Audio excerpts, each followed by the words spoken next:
Now is a great time to buy new, folks. You gotta believe me on this one. Marie's done her research as well. Now is a great time to buy new because of several different variables coming into play, which just wasn't quite the case prior. So let's get to the appropriate slide for this. Marie, do you want to tell us a little bit about your research? I think you looked particularly into Ford. Yeah, you want to start with the statistics? Start with the Ford statistics, because I can tell you, as a general aspect, the market, dealers are getting more and more filled with vehicles, and this does have an effect on getting a great deal because dealers are going to be more willing to make a deal happen, and manufacturers, they're going to be they're going to get a lot of heat from dealers. We're going to be talking about how dealers are going to be facing between, depending on the size of their dealer, a medium dealer paying $250,000 in interest this year to as much as some dealers $3 million in interest, even $4 million in interest payments. This motivates dealers to make a deal with you. So let us know what's been going on at Ford for sales, and then we'll get to the general market. The statistic I will show you is from Ford Authority. It's about the US market. So it went down 5% in October 2023. But it's not that bad. Just to start, it's at both Ford and Lincoln. But electric vehicle went up 9.1%, hybrid too. So we see that many person want that kind of car now for sure. SUV just a little increase of 0.6%, but it's in the trucks that it went down a lot at 10%, and internal combustion vehicle 8.8%. Now I'm going to put you on pause right there.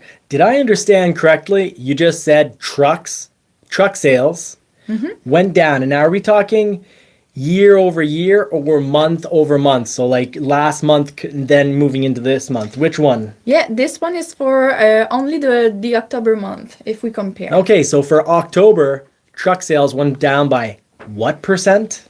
It's 10.5. 10.5%. And a lot of that has to do with truck prices. They've gone up from 2022 to 2023. Let's put it on an average of about 20%. In 3 years, the Dodge Ram has gone up 40-some%, 43 or 49%, playing off memory, because we all know how I am with finding the right slide right at the right moment. I can't talk and work the slides at the same time. We know truck prices have gone up. And just recently, one of my favorite automobile news channels, because they use data, and I respect people that use data. You see them right down here. Ray and Zach, great people. They've got the Ray and Zach show as well as Car Edge. You can look up information if you're in the United States. You can find out a lot of very helpful information using their website, Car Edge, because they'll let you know how many days a vehicle has been on the market, which is a good negotiating point, because that means how much interest has the dealer paid on that vehicle. And paying a lot of interest gives a dealer a lot of interest in selling it to you. They want to avoid paying interest. So they were talking about this, and they did mention that there's no rebate for the F-150 for the month of October. And Ford Authority mentioned that there's no rebate for the Ford F-150. Now let me share something with you, my friends. That is true up until basically the morning of the 14th of November.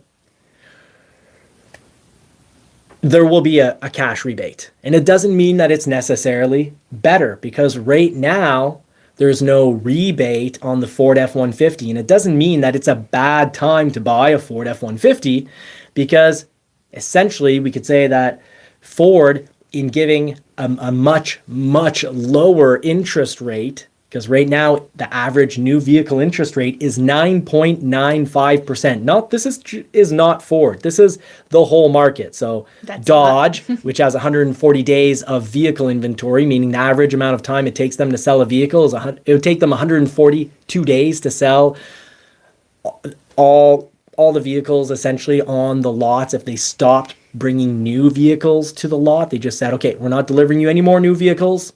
The vehicles that are there, how many days would it take to sell them? It's 142 days. But Dodge, Chrysler, Lincoln, Infiniti, Volvo, Ram, Jeep, Mini, Ford, Buick, Genesis, Mitsubishi, Porsche, Mazda, Audi, Nissan, they all have too many days in inventory. You get down to Volkswagen at 63 days, BMW at 63. You're paying some interest. It's hurting a bit. You want to move vehicles, but you're not very eager to move vehicles. Dodge dealers should be unbelievably eager to move vehicles. They should offer you that, 4 or 5 pairs of shoes to go along with your Dodge so you can walk home. Oh. You caught that. I thought I could slide in a little dig without getting in trouble for it. I'm not allowed. That. Yeah, Marie says I'm not allowed to do digs on brands. They all have their highs and lows. Every model has their highs and lows, and some models are definitely a lot better than, the best model on the market versus the worst model on the market. There's a huge difference. But your average reliability model on the market versus the most reliable models on the market, there's not much difference, because overall, the average vehicles have gotten a lot more reliable than they were in the 1990s, and especially in the 2000s, as they tried to bring in new technologies, forced safety features, anti-smog, anti-pollution, and all this was new to manufacturers, and they had a hard time juggling it, we'll say. Honda and Toyota did a great job of it, and they're still selling vehicles despite big price increases based on that reputation. So here's the thing. Low interest rate, like on a 2023 Jeep Wrangler at 1.99%, but the 2024s have arrived for the Wrangler, so it's already last year's model. No 2024 F-150 has arrived, so it's still, the 2023 is still the current model year, but you can get 1.99% financing on that F-150. So that, folks, we have to realize is a rebate, and it must be mentally treated and mathematically treated as a rebate. Calculate what that's going to cost you versus a good sales consultant at any brand. If there's 2 promotions in the month, so November 14th, generally almost all Ford models are getting a nice big cash rebate, but the interest is going to go up. So you're going to want to look at what's better for you. And as a general rule of thumb, if you're leasing because you're paying on a short period of time, it's better to take the big cash rebate and higher interest, unless you have a lot of negative equity. And if you're going to be purchasing, and you're going to if you're going to go purchase, even if it's 84 months or 72 months, definitely go with the lower interest, unless you plan on switching it in 1, 2, or 3 years. And you can actually do the math you can ask for an amortization table. Most dealerships can just print that rate out for you, and you can see 3-year mark, 2-year mark, 1-year mark, what you owe. And keep in mind, what you owe is going to affect your future deal. So I always recommend, for people who are only going to keep it 1, 2, or 3 years, take the bigger rebate. Unless you have some crazy negative equity that you're bringing in from your last deal. But if that's the case, really maybe you shouldn't be trading vehicles if you've got crazy high negative equity. Or you can always lease. When you have negative equity and you lease, if there's a gap insurance, you want to make sure that there's a gap insurance, but if the vehicle gets stolen or totaled, your negative equity is gone. Negative equity is when you trade in a vehicle that, let's say, is worth $30,000, but you owe $40,000 on it. You've got $10,000 of negative equity. Well, with gap insurance, which at least in our region for Ford, that gap insurance is free. It's part of the deal. So what's amazing is if the vehicle were to get stolen, totaled, or you end up at the end of your lease, your negative equity is now gone and you get to start back with a clean slate. So I'm sorry, that was a long tangent to talk about truck sales being down by 10% at Ford. That's mostly due to the price increases, I believe. But I'll tell you, Ford is far more negotiable. This is now, thus far, the best time of year to buy a Ford, because you either can pick a really low interest rate or you can get a big, huge cash rebate. Most Ford F-150s will have $4,500 to $5,500 off, depending on the model you're looking at. And the dealer probably is going to be might be enticed to, give you a little extra to sweeten the deal. So maybe just a little bit more for your trade, maybe an accessory or a few accessories. So keep that in mind. Mm-hmm. There's a lot of trucks at all the big three. They're motivated. They will. Yeah, and just to add to what you said, because we said truck decreased a lot, but one truck didn't decrease. It's the F-150 Lightning that increased 52%. Wow. That's a lot. Yeah. And if we go year to date 2023 comparing to year to date 2022, it's an increase of 42%. So yeah, that's really good for the Lightning. That's the one that save all. Save those truck stats. Now, Yeah. I'm going to look onto your phone. I'm going to steal your phone because the WB had problem. a great question that I'll want to get to at the end. Yeah, and during this time, I just want to point the most of the models that I know you liked. Just for example, the Ford Bronco, it decreased 56% in October, but it's comparing to October last year. This year, the plant was closed. Maybe it was because of that. Could have a little correlation there. Same for the Ranger. So it was closed, went down 88%. But if we look for the Bronco year to date, 2023 comparing to 2022, it only decreased of 1% in a year. So it's not that bad. It's just this month, maybe because of the plant that it was closed, it makes a big difference probably. If we look for the Edge, this one increased 114%. That's a lot. But if we compare year to date with last year, it's only 12% more. So I don't know what happened, but in October, a lot of people wanted a Ford Edge. For the Escape, it increased 26%. The Explorer, 4.7%. The Maverick, 3.22%. Year to date, it's a difference of around 25%, almost. And for the Mustang, it increased 11%.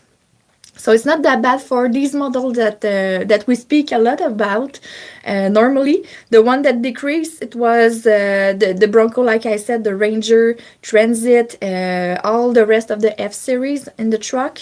The Ford GT, it's interesting. I see it decrease 100% because they are at 0 unit for this month.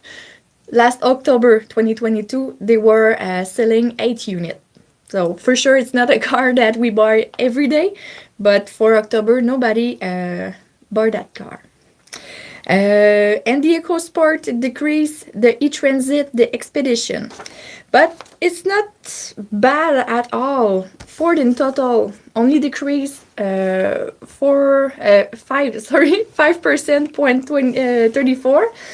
And year to date, if we compare to last year, it went up 8%. So Ford it's not just October that will do the year. The rest of the year is good.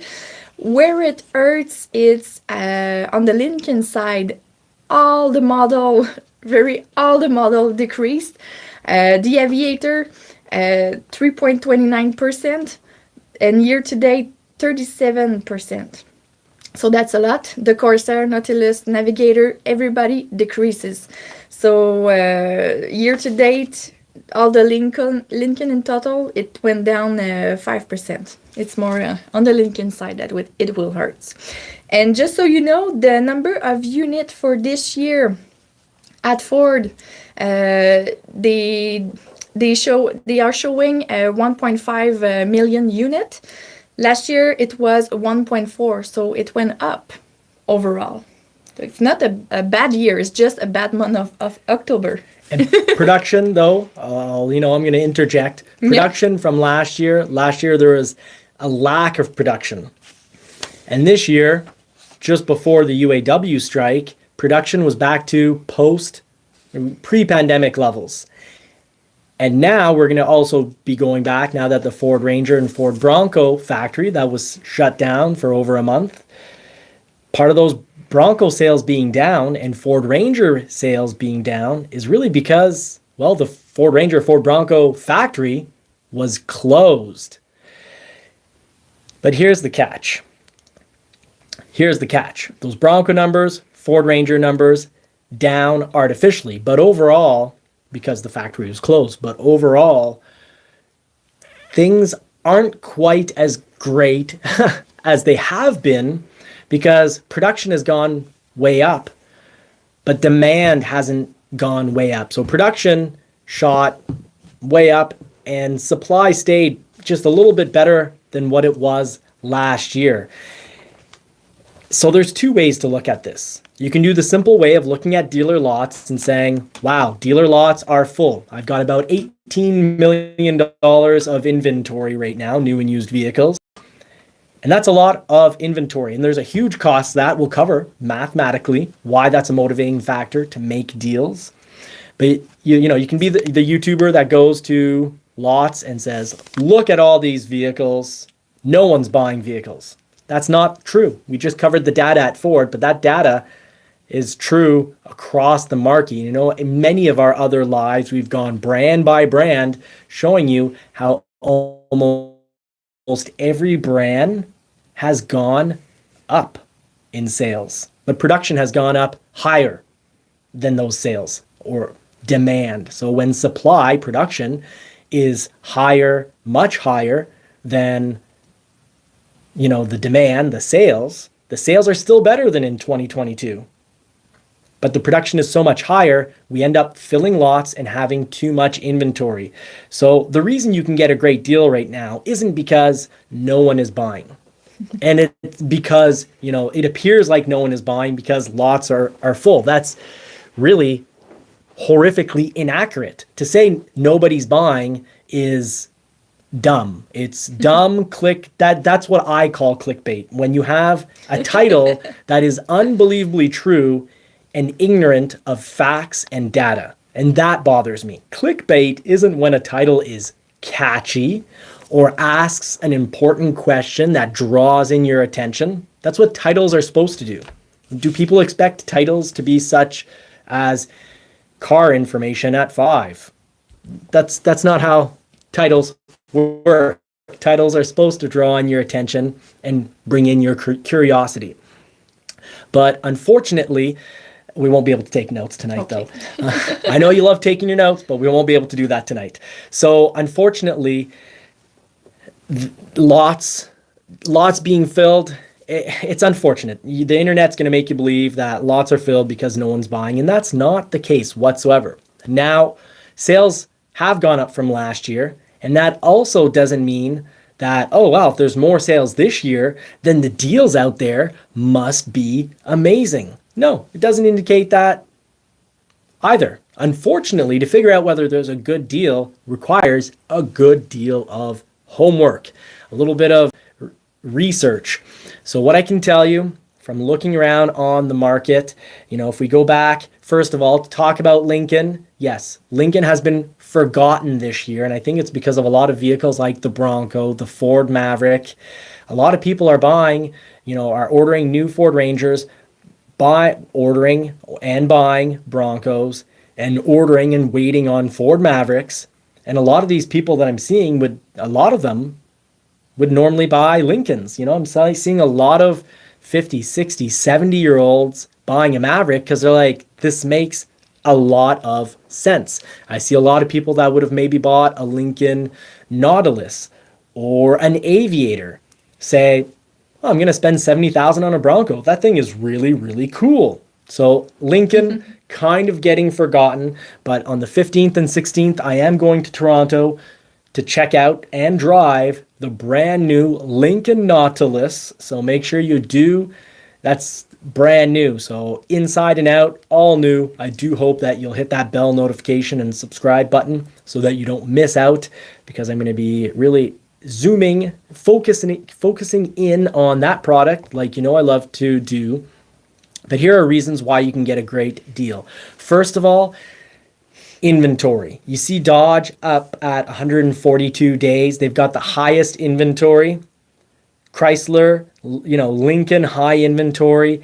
Infiniti, Volvo, these are all places. Jeep, if you go to a Jeep dealer, you should either be getting a great deal in regards to the interest rate, low interest, or you should be getting a great deal in regards to a rebate, or a mix of both.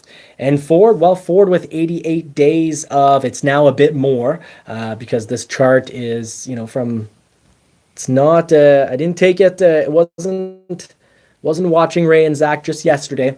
So it's a bit more. In some dealers, it's a little lower, and some dealers, it's higher. Right now at my dealer, we really kind of told Ford, give us everything you can send us. And we're now renting 2 additional parking lots. It's not because we just took the bare minimum and we're overflowing. It's because we asked for a lot more. So you'll also see YouTube videos that will go, look at this dealer's hidden lot. They've got, things are going really badly for them. No, we just had a fantastic October sales month. A lot of units moved. Huge success. But we also have a huge inventory. And at the end of the day, that huge inventory is going to be what really motivates us. Every dealer with a lot of inventory is going to be on the phone and by email telling their Toyota, barely any inventory at Toyota. So there's a problem right there. At Toyota, you can expect to not get a good deal. They're going to want to add markups or force you on extra products that, saying the vehicle has to come with that, even if it's your order, because Honda, Toyota, Kia, Subaru, Lexus, Cadillac, Land Rover, Hyundai, they all do not have enough vehicles. Kia, they don't have enough vehicles. So those aren't places. It's going to be very difficult getting a good deal, because when inventories are low, manufacturers generally won't give you a great deal when it comes to either interest, rebate, or a mix of the two. And the dealer isn't very motivated either. They'd like to have some vehicles on the lot for road tests and figure, well, we'll sell that unit when someone comes along that can afford it, meaning they'll ask the price that they want for it. They'll let capitalism work and say, we'll sell it at market value. So let's close this one down and check out another factor. So another big factor, and this is probably the biggest one right now. Let's look at some serious numbers, some seriously scary post-Halloween numbers.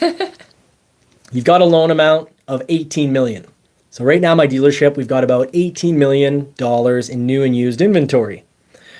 Paid over 1 year at a 7% interest rate, because folks, dealerships are going to be paying between roughly 6.5% interest. And if the dealer has bad credit, they might pay 11, 12, 13, or 14% interest. But generally, a dealer should be paying roughly 7% interest right now. With that being calculated monthly,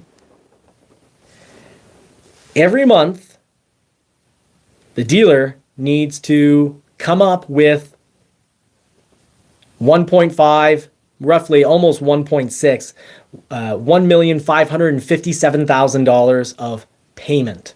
So they've got to sell enough vehicles to cover that. So they've got to sell a lot of vehicles.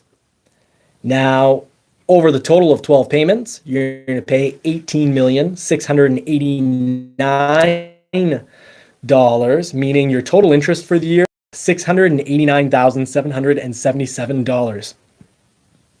That's a lot of reason to be open to taking a deal, to taking an offer. Because remember, 2.5 years ago, if you made an offer to a dealer below MSRP, they were laughing at you. Even, and I remember back in 2022, there was even situations where there might be, let's say a $5,000 manufacturer rebate, and the dealer was just like, well, we're keeping that. I know dealers that did that. They just said, inventory is slowly disappearing. We're going to keep that manufacturer rebate because soon we're going to run out of vehicles. And, it's kind of like stacking up for the winter. Squirrels burying their nuts so that they can have their nutty treat in the winter. So that's what some, and I'd say even many dealers were thinking about, geez, in 2 months, I'm out of vehicles. So I'm keeping the manufacturer rebate. And then manufacturers caught on and like, well, we're getting rid of the manufacturer rebate because you don't need to keep it. So that's what was happening then. But right now what's going down is that your medium-sized dealership is going to be paying basically $700,000 in interest per year. And of course, that's if they had all their vehicles at the beginning of the year and then they sold them all at the end of the year. What really happens, obviously, is there's an in and out effect. But this means that dealers generally, they don't want to lose money.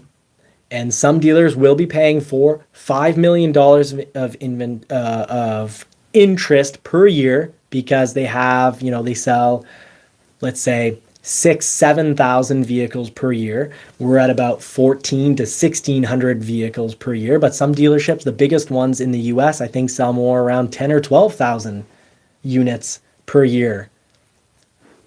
So you can imagine that there's definitely some dealers that are looking at potentially $4 million in interest payments.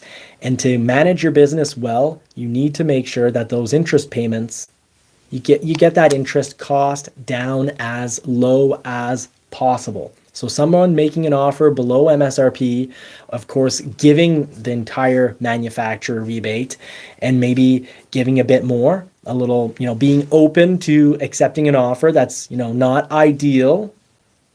I'd say dealers are there. They need to be if they want to make room for new inventory and avoid losing money. Now, of course, there's what every manufacturer that I know of has what's called a floor plan.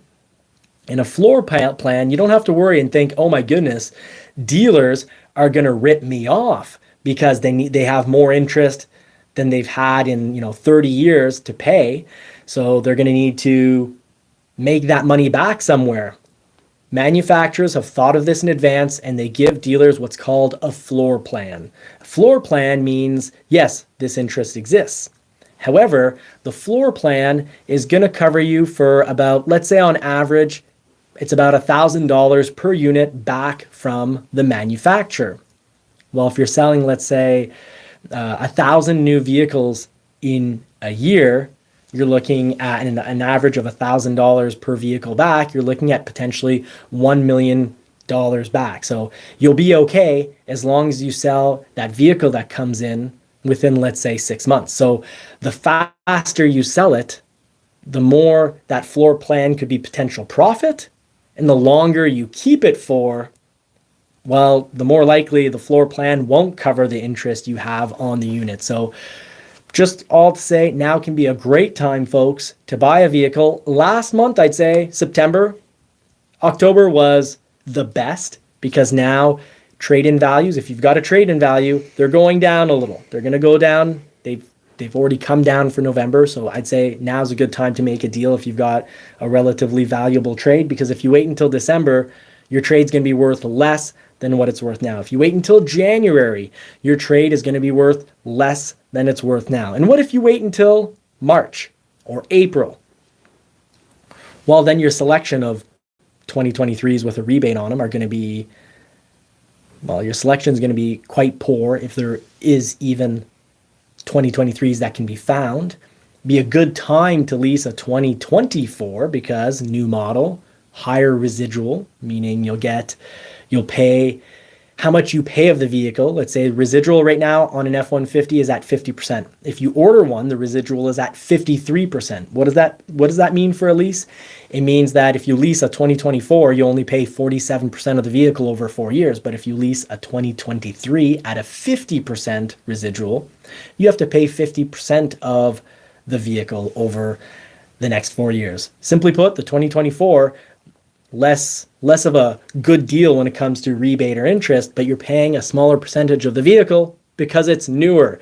So all important to keep in mind. And when it comes down to it, most Fords at the end of the lease are worth more than their buyback price. So when you're shopping around, whether it's Ford, GM, Dodge, Kia, Hyundai, Toyota's a good one for good resale value or residual or buyback option. Leasing a Toyota or leasing a Ford, I like the idea of leasing because you get to the end of your lease and often a Ford or a Toyota is worth more than the buy it back price. So you got to make sure that you're leasing a lease that has a buyback option because that's cash. If it has the buyback option and it's a vehicle with good resale value, that's cash in your pocket, or potentially maybe a $5,000 or $6,000 reduction. Or if it's a Ford diesel Super Duty, you might have $15,000 or $20,000 from your trade-in lease to go in the reduction box to save you taxes on that amount as well. So folks, leases get a lot of, I know Zach from Car Edge seems to not like leases one bit, whereas Ray seems to find, hey, that's, if you've got negative equity, that can be a pretty good option. And a lot of people see it as, a lease, at the end I own nothing. Well, I can also tell you, if it has the buy it back option, no, you might actually own something. You'll own the positive equity or the value of the vehicle being worth more than the buy it back price. And what I've seen in over 10 years of being in the car business is usually, and buying vehicles for a very long time, I used to always buy my vehicles. And to make it an affordable payment, I'd finance it on 72 or 84 months. And then when I'd want to trade it 1 or 2 years later, I often was upside down or had negative equity. Simply put, I owed more than the vehicle was worth. And that difference, negative equity, I financed onto the next vehicle. And at least with a lease, if after a year when you want to trade it, or 2 years when you want to trade it, often you only have to wait 1 or 2 more years and the negative equity is gone. And probably at Ford or Toyota, it's going to be positive equity, cash in your pocket. So that covers our topic for why now is a very good time to buy a vehicle. And I personally wouldn't wait till December because I don't think the deal, I think Car Edge said it right. The deal might be, $500 or $1,000 more. But if you have a trade-in that's worth $30,000, if it drops by 5%, you're going to lose a lot more on your trade than what you're going to gain on the rebate on the new. So if you're watching this as an episode and not as a live, well, thank you so much. Please don't forget to, what could people do to help us out? Like and subscribe, please, to help us out.